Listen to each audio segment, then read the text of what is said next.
had to pull over to see the sunset. It's so beautiful. I pass this spot, I go over this bridge when I go to work, and I always want to stop. It's so beautiful in the morning, in the evening, and you can see the glow. It's gorgeous. It's so pretty. And I had like kind of a crazy day, and I feel really out of it and weird. Like I didn't eat right, I didn't sleep well, so I'm tired and I just feel kind of woozy. And the fresh, cold air felt so good just now. And I'm like on the side of the road and I need to move, but the sky up here is so big. You can see so much of the sky. And it's just so beautiful. And I'm taking it in right now after my weird, long day. And now it's the weekend. This starts my weekend finally. So, okay, gotta get off the side of the road. See ya.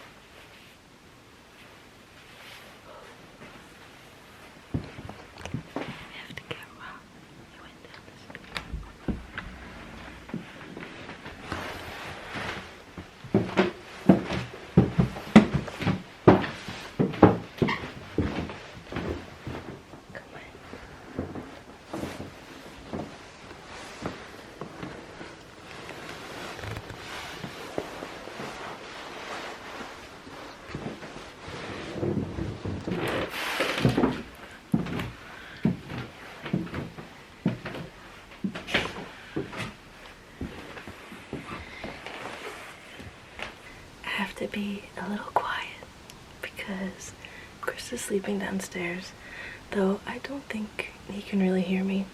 But I just got back from a little evening walk around town and it was great. I felt so good.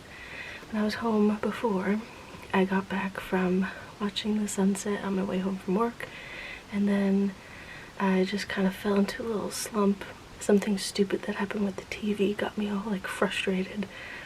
And you know, and you just like don't want to be home, and you know that, and you just need to get out. So that's what's great about living where we live. Just like 2 blocks away, there's a bunch of stuff to see. So I took a walk around town, and I was walking around for like almost 2 hours. And they're doing this cool thing in town on Fridays during the first half of December, is that all of the stores stay open really late, and they have like wine and they're serving drinks to get you to keep shopping and to shop local. So I mean, it works. There were like crowds of people out at like 9:30, and usually all those places close by 5, 6, maybe even earlier. So it was nice to be down there with all these people around. And then I stopped in a couple stores. I'll show you what I got. I got this ring. It was at a thrift antique store, and it was only $7. So I don't know how great the quality is, but they said it was sterling silver, so at least it won't like turn my finger green, I hope. But I just liked the shape of it, and it's like a little gold ring. And I love rings. I'm like I was always a ring person, and then I just kind of stopped wearing them. So I want to start wearing them again, so I just put this on right away and just keep it on, you know? And then the other thing I got, I'm not going to show you because it's a Christmas gift. And then the third thing I got is downstairs. So I can't show that either, but it's just a little like mat for a bar of soap. What I'm not liking is that the soap will get on the countertop in the bathroom, and then it creates this residue, and it's actually coming from like a liquid soap dispenser that we refill, but the dispenser itself isn't great, and every time you get soap out, it's like inevitable, it like spills out every time. So then soap gets on the counter, and then it looks gross all the time. So I'm thinking maybe I'll try switching to So I'm thinking maybe I'll try switching to a bar of soap and put that little mat thing down. It's supposed to like absorb the liquid that's there. So we'll see if I do that and if that works. And that was only $2.50, so didn't spend too much. Wasn't a big spending night. It was just really nice to walk around. And like I said, I walked around for like 2 hours, and there's Christmas lights. It's really cozy. Everyone's like drinking, and I had my headphones in. I was listening to Taylor Swift's "You're Losing Me" over and over again in my headphones, and I just can't get enough of that bridge. I will listen to that bridge probably 100 more times. And I think I'm actually going to try to learn how to play it right now, because it's so stuck in my head. I looked up the chords and they're simple, so I think I'm going to just kind of play along with it. And I'm going to use Chris's guitar because it's up here. Mine is downstairs where he's sleeping. I didn't want to disturb him, so I don't think he'll mind. I'm going to use his guitar that's up here.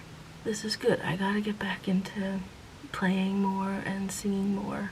I sometimes forget that that's an option.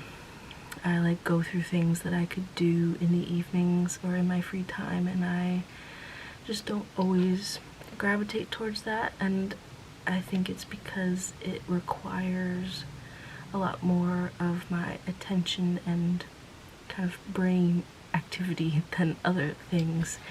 You know, if I want to sit down and write a song, it's not always that simple. So yeah, so I'm just gonna practice and just learn other songs right now. Maybe there'll be a cover on my music page, I don't know. But look out for that. And if you don't know, I have a music YouTube channel that I started over 15 years ago. I started posting on YouTube covers, a lot of Jonas Brothers, Demi Lovato covers. I think I was 15 when I started doing that, so yeah. So if you didn't know, now you know. And you can go subscribe to that channel if you'd like to, if you're interested in my music. Okay, enough chit-chatting. I'm gonna learn the Taylor Swift song.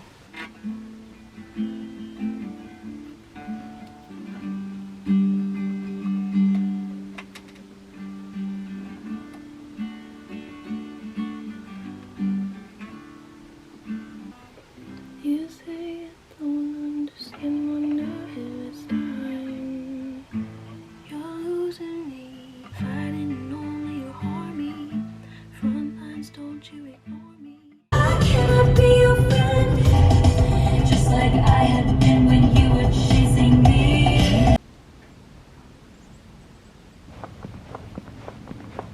It's Saturday morning.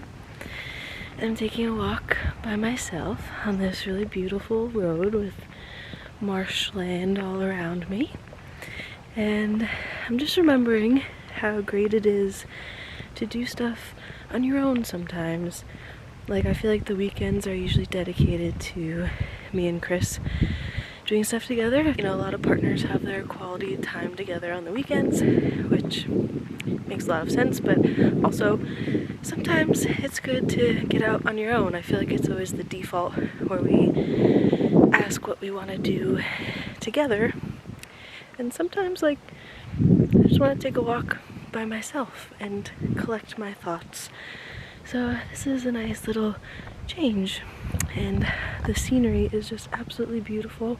Look at this. Oh, yeah, I'm happy to be out taking a walk on this Saturday morning. It's like 9:30 a.m. The sun is shining, and it's a great day. It's really warm for December.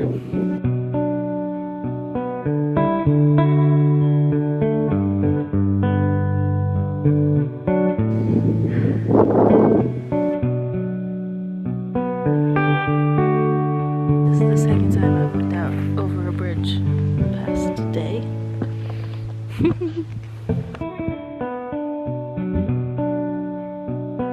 I'm sitting in the grass. It's a little wet, but I like it. In the sunshine. I'm gonna use my phone as a little microphone just in case you can't hear me because the wind is pretty loud. So I'm taking my beautiful morning walk which is really amazing. Feels really good to get outside first thing in the morning. And I was just thinking more about my day yesterday, that kind of long, weird work day I had. And we had this meeting, and I appreciate where I work because they talk a lot about professional development and personal development, and there are a lot of opportunities to to think about stuff in a deeper way and to really be challenged. And like a lot of it is just putting words to things that are happening. Like it's just a lot about language. Like if you're an aware person, you kind of realize and know that there are these bigger systems kind of working behind you. The gears are turning. There's this, system of things in place to make a business run. But you don't always put language to it. And I guess one of my biggest takeaways from the meeting yesterday was that there is an importance in putting language and words to things that are happening. And if we don't, then perhaps they go unnoticed, and perhaps we can't make them better, the system's better. And then it just kind of becomes all for nothing in a way if we're not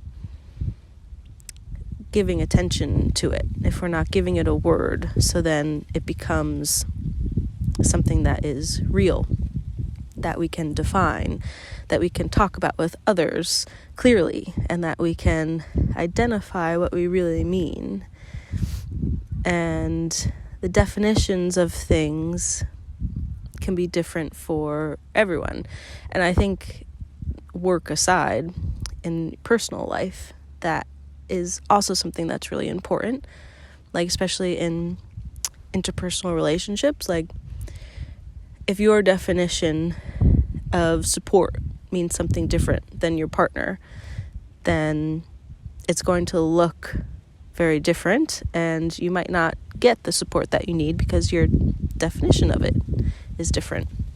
And my other takeaway from this meeting, and I can't remember the exact wording, speaking of words and language, I can't remember the adjectives that were used in this question, and I wish I did because it impacts the feeling of the question. But it was talking about group dynamics and a team, and the question was posed to us of essentially what is the best team you've worked on and why. It was kind of like the most efficient team you've been on. What were the characteristics about everyone on that team that got you closer to the goal that you were trying to achieve? Most people in the room talked about a professional team that they've worked on. And so did I, because it was kind of hard to think of something in the moment. Again, I was feeling just out of it in general yesterday, so it was a little hard to think. But I brought up a team that I worked on in a previous job and kind of highlighted the strengths of that team. And there was a lot of talk about communication, of course, letting go of ego, allowing others to give their input without judgment, a lot of things of that nature. And it was interesting to me that we all jumped to a professional experience. And I think in a lot of ways in this day and age, a lot of people place a lot of value on their professional life. It's very prominent in America, obviously. And what I realized after thinking about it for the day was that I think the most efficient group of people that I'm a part of and that I've ever been a part of is my family. The members of my immediate family, my mom, dad, when he was here. I guess really I talk about this after my dad died. So we'll say my mom and me and my siblings. I have 3 siblings. And the 5 of us as a team, I would say not only is the best team I've ever worked on or most efficient team I've ever worked on, it's the most rewarding. And I think it's interesting to think of my family system as a team that I work with, but it's true. And I think I'm seeing it more as I get older, that we all have roles. We all show up for each other. And the support that I feel is unlike any other group I've been involved in. And I guess that's a little obvious, that obviously like your family would provide you more support than your colleagues at work. But just in this sense of hearing people yesterday at work talk about these accomplishments that they've done with their teams at jobs and how proud they were of them. And I just can't say that I am like the most proud of something in my life and it's a professional thing. Like, I am most proud of my family and my personal journeys, whatever I've been on personally. Like, that's where I place my value. Like, I'm really proud of what my family was able to overcome as a system of 5 individuals who are leaning on each other. Like, after my dad died, we all had to show up in different ways. And we had to maybe become people that we weren't before.